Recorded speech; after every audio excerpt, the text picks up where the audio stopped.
colonel était dans la finance, le commandant était dans l'industrie, le capitaine était dans l'assurance et le lieutenant était dans l'épicerie.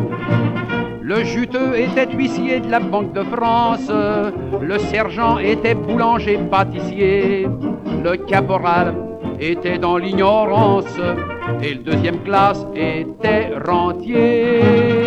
Et tout ça, ça fait d'excellents Français, d'excellents soldats qui marchent au pas. Ils n'en avaient plus l'habitude, mais c'est comme la bicyclette, ça s'oublie pas. Et tous ces gaillards qui pour la plupart ont des gossions leur certificat d'études. Oui, tous ces braves gens sont partis chiquement pour faire tout comme jadis ce que leurs pères ont fait pour leurs fils. Le colonel avait de l'albumine, le commandant souffrait du gros côlon, le capitaine avait bien mauvaise mine et le lieutenant avait des ganglions.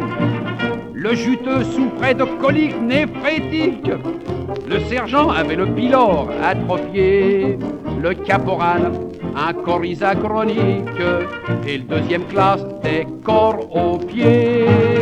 Et tout ça, ça fait d'excellents Français, d'excellents soldats qui marchent au pas, oubliant dans cette aventure qu'ils étaient douillets, fragiles et délicats. Et tous ces gaillards qui pour la plupart prenaient des cachets, des gouttes et des mixtures, lèvent la bien portant tout comme à 20 ans. D'où vient ce miracle-là? Mais du pinard et du tabac. Le colonel était de l'action française, le commandant était un modéré, le capitaine était pour le diocèse et le lieutenant bouletait du curé.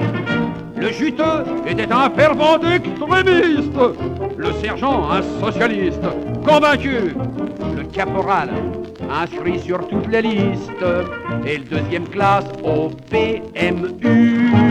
Et tout ça, ça fait d'excellents Français, d'excellents soldats qui marchent au pas en pensant que la République c'est encore le meilleur régime ici-bas. Et tous ces gaillards qui pour la plupart n'étaient pas du même avis en politique lèvent la tous d'accord, quel que soit leur sort. Ils désirent tous désormais qu'on nous foute une bonne fois la paix.